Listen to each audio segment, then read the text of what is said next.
दोस्तों, हमारे YouTube channel पर आपका स्वागत है। आज हम बात करेंगे कारवां पत्रिका में आए हुए एक लेख की। मार्च 2026 के कारवां पत्रिका में एक लेख है जिसमें नितिन गडकरी के बेटे और परिवार का बीफ एक्सपोर्ट से जो संबंध है उसके बारे में विस्तार से बताया गया है। अब जैसा हम जानते हैं कि नितिन गडकरी ये एक आरएसएस से काफ़ी करीबी जुड़े हुए नेता हैं जो मोदी सरकार में एक बड़े पद पर मंत्री भी हैं। अब बीजेपी का नारा और आरएसएस का नारा जो रहा है वो गाय की हत्या पर बंदी लगाने का शुरू से रहा है। और इसके बारे में अगर मैं थोड़ा इतिहास में जाऊं तो अभी तो हम देख रहे हैं कि अभी एक तरफ से बीजेपी सरकार गौ हत्या के खिलाफ बात करती है, दूसरी तरफ से अलाना नाम की कंपनी जो है जो बीफ एक्सपोर्ट करती है वो बीजेपी को बड़े बड़े चंदे देती है। ऐसे ही भारत अभी पिछले 10 साल में 12 साल में बीफ एक्सपोर्ट में काफ़ी ऊपर आ गया है। और इस दौरान में जहाँ बीजेपी की सरकार है जो आरएसएस द्वारा संरक्षित है उसमें बीफ का एक्सपोर्ट नियमित रूप से बढ़ रहा है। अब इसमें एक बात बता दूं कि अभी जो कारवां पत्रिका रिपोर्ट करती है कि बीफ का एक ट्रक पकड़ा गया था और उसके बाद ये ट्रक इस कंपनी से जुड़ा था जो गडकरी परिवार के से जुड़ी हुई कंपनी है जिसका नाम है रेम्बाल एग्रो, और ये वियतनाम जाने वाला ट्रक बाद में इसकी जांच पड़ताल हुई। बीफ को लेकर इस प्रकार की जो बातें हैं भारतीय समाज में काफ़ी इस मुद्दे ने काफ़ी हलचल मचाई है, काफ़ी नफ़रत फैलाने की कोशिश की है। तो शुरू से अगर हम चलें तो वैसे तो आज़ादी के आंदोलन के दौरान भी राजनीति के लिए बीफ का इस्तेमाल किया था और कई जो हिंदू राष्ट्रवादी थे उन्होंने इस बात पर कई बातें इस पर की थी। पर आज़ादी मिलने के बाद पहला तो जो महात्मा गांधी भारत के राष्ट्रपिता थे उनको कई सारे पत्र आए कि अब हम आज़ाद हैं और हमें अब गाय के लिए जो गाय के जो कत्लेआम होता है, जो बीफ के लिए गाय को काटा जाता है, उस पर एक रोक लगा देना चाहिए, बंदी लगा देना चाहिए।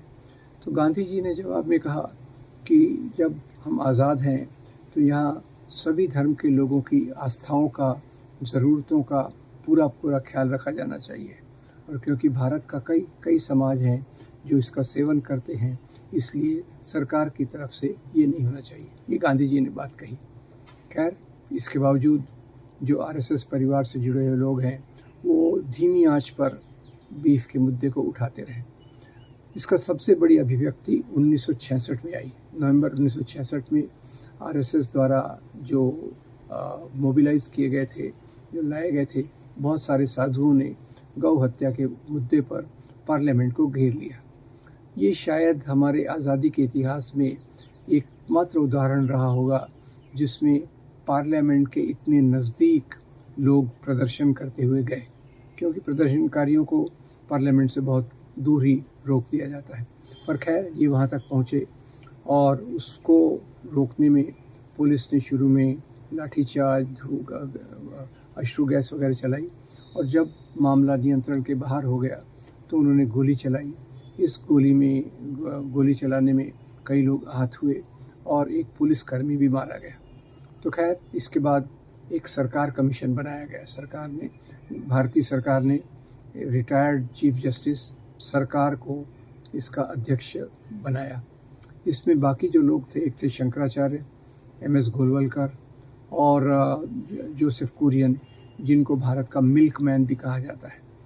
अब ये कमेटी की मीटिंग में कोई ख़ास निष्कर्ष नहीं आया, पर इस मीटिंग में एक बात आई कि जोसेफ कुरियन बताते हैं कि उन्होंने निजी तौर पर यह स्वीकार किया कि गाय का मुद्दा हमारे लिए कोई धार्मिक मुद्दा नहीं है, ये एक राजनीतिक मुद्दा है और राजनीति के आधार पे हम गौ हत्या की बात को इस्तेमाल कर रहे हैं।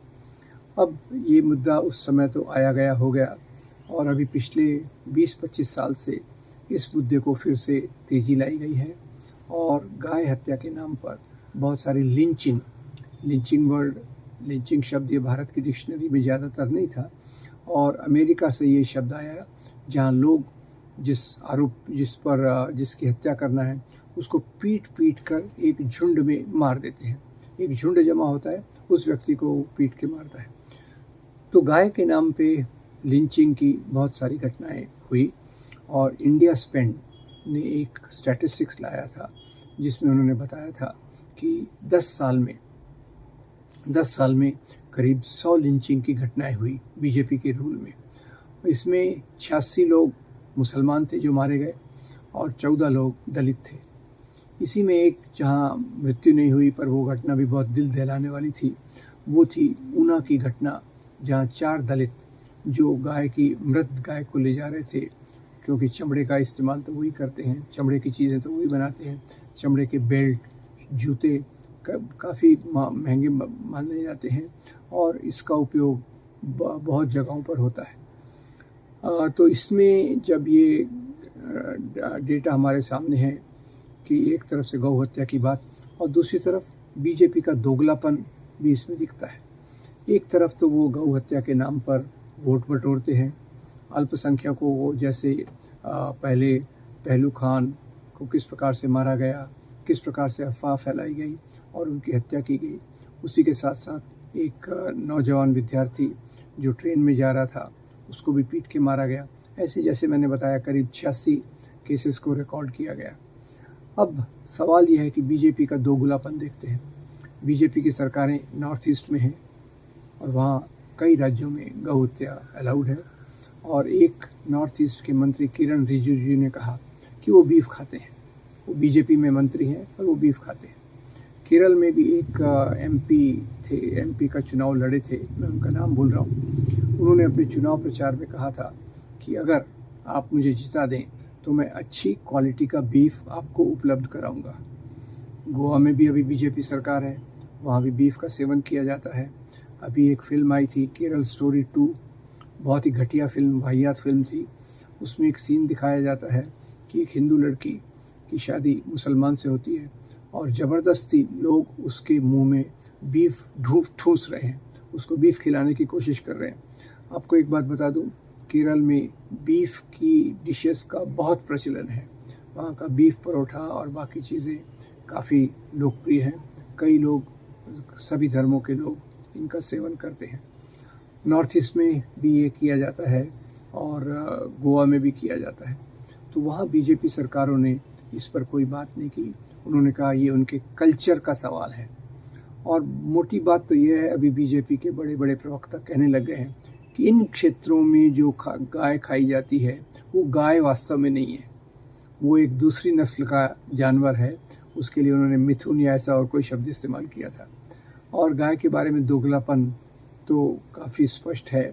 उसमें एक घटना मैं आपको बताना चाहता हूँ, घटना या सच्चाई, वो है हमारे पूर्व प्रधानमंत्री जो कविताएं भी लिखते थे, अटल बिहारी वाजपेयी की बायोग्राफी से। ये बायोग्राफी विजय त्रिवेदी ने लिखी है, और इसके 236 पेज पर एक वो वर्णन करते हैं। क्या कहते हैं 236 पेज पर कि एक बार अटल जी अमेरिका का दौरा करने गए, और वहाँ एक लेक्चर के बाद वो खाने का आनंद ले रहे थे। तो उनके पड़ोस में जो दोस्त बैठा था, उन्होंने उनके कंधे पे थपथपाया और कहा, अटल जी आप जो खा रहे हैं ये तो बीफ है। अब अटल जी मुस्कुरा दिए, बोले बीफ है तो क्या हो गया, ये कोई भारतीय गाय का थोड़ी है, ये तो अमेरिकन गाय का है। ये ऐसा उनका रिस्पॉन्स था। और थोड़ा बता दूं बीफ के बारे में, स्वामी विवेकानंद की रचनाओं में, ख़ास तौर से उनका complete works of Vivekananda volume 3 page 536 पर उनका एक भाषण उद्धृत है जो उन्होंने अमेरिका के पैसेडोना में शेक्सपियर क्लब में दिया था। उसमें वो कहते हैं कि वैदिक काल में गाय का मांस खाया जाता था, और ये अतिथियों को विशेष तौर से परोसा जाता था।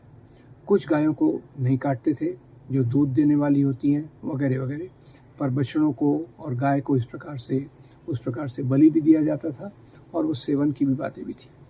इसी प्रकार से एंशियंट हिस्ट्री यानी प्राचीन भारत के एक बहुत महत्वपूर्ण इतिहासकार प्रोफेसर D.N. झा अपनी किताब में इस बात को लिखते हैं, मिथाफोली काऊ या डाइटरी प्रैक्टिसेस एंड बीफ, ऐसा उसका कुछ नाम है। उसमें बताते हैं कि हमारे वेदों में जैसे तैत्रेय ब्राह्मण में एक शब्द है अथो अन्नम व्या गौ, और ऐसे उन्होंने बहुत सारे उदाहरण दिए हैं जहाँ गाय का सेवन किया जाता था। ये बात काफ़ी स्पष्टता से आती है। तो खैर, अब गाय एक व्यापार भी है, और जब से इसके बारे में मुद्दा चालू किया गया है, एक बात याद रखना चाहिए कि उत्तर भारत में खेती करना पहले से मुश्किल हो गया है, क्योंकि आवारा गाय ज़्यादातर सड़क पे घूमती हैं। भूखी गायें रात को खेतों पर हमला करती हैं, और इसके लिए खेत जो किसान है, शेतकरी है, वो उसको एक अपना जो खेत की सीमा, मुंडेर, बाड़, उसमें एक इलेक्ट्रिक करंट छोड़ना पड़ता है ताकि गाय उसमें न घुस सके। तो खैर, आजकल सड़कों पे भी उत्तर भारत में ख़ास तौर से आवारा रूप से बहुत सारी गायें पाई जाती हैं, और ये इसी का परिणाम है कि जो अभी नई नीति सरकार लाने की कोशिश कर रही है, बीजेपी की लाने की कोशिश कर रही है, आरएसएस जिसको टारगेट करके, जिसको सामने लाकर मुसलमानों से नफ़रत करना सिखा रही है, नफ़रत करने की प्रवृत्ति में एक और बात आ गई है। पहले राम मंदिर का मुद्दा था, लव जिहाद का मुद्दा आया, जिहाद के कई प्रकार उन्होंने लोकप्रिय बनाए हैं, और एक मुद्दा उसमें गौ हत्या का भी जोड़ दिया है, जिसमें मुसलमानों को ख़ास तौर से टारगेट बनाया गया है। एक और भी घटना मुझे याद आती है, राजस्थान के हिंगोनिया में जब बीजेपी सरकार थी, तो हिंगोनिया की एक गौशाला में सैकड़ों गाय भूख से, बीमारी से, गोबर से, कीचड़ से लथपथ होकर मर गई। अब ये भी बीजेपी सरकार थी। कहने को तो आसान है कि गौ हमारी माता है, पर उसको माता के तौर पे रखना कैसा है, कितना मुश्किल है, ये बात ध्यान में लाना चाहिए। और कम से कम इसके नाम पर जो हिंसा करवाई जाती है, जो लिंचिंग करवाई जाती है माइनॉरिटीज़ के ख़िलाफ़, वो तो पूरी तौर से गलत है, और उसको पूरा रोकथाम लाना चाहिए। लिंचिंग के ख़िलाफ़ कानून भी होना चाहिए, और इसमें माइनॉरिटी कम्युनिटी को एक आश्वासन भी दिया जाना चाहिए कि इस मुद्दे पर आप पर कोई आक्रमण नहीं होगा, और कोई अगर करेगा तो पूरी आपको सुरक्षा सरकार हर तौर से मुहैया कराएगी। तो कैरवान मैगज़ीन, जो भारत की प्रतिष्ठित पत्रिकाओं में से एक है, उसकी ये स्टोरी को आप देखिएगा, कैसे गडकरी परिवार इस बीफ के एक्सपोर्ट में जुड़ा हुआ है, और वो एक तरफ से आरएसएस के बड़े नेता हैं, विश्वासु नेता हैं, और बीजेपी सरकार में भी उनका एक महत्वपूर्ण स्थान रखा जाता है। मैं उम्मीद करता हूँ कि हम ऐसे मुद्दों का इस्तेमाल नफ़रत फैलाने के लिए, अल्पसंख्यकों पर अत्याचार करने के लिए नहीं करेंगे, और पूरी कोशिश करेंगे कि हमारी जो व्यवस्था है वो सुचारू रूप से चले। आपका बहुत धन्यवाद। अगर आपको ये वीडियो अच्छा लगा तो इसको लाइक कीजिए, फॉरवर्ड कीजिए, और हमारे चैनल को ज़रूर सब्सक्राइब कीजिए। Thank you very much.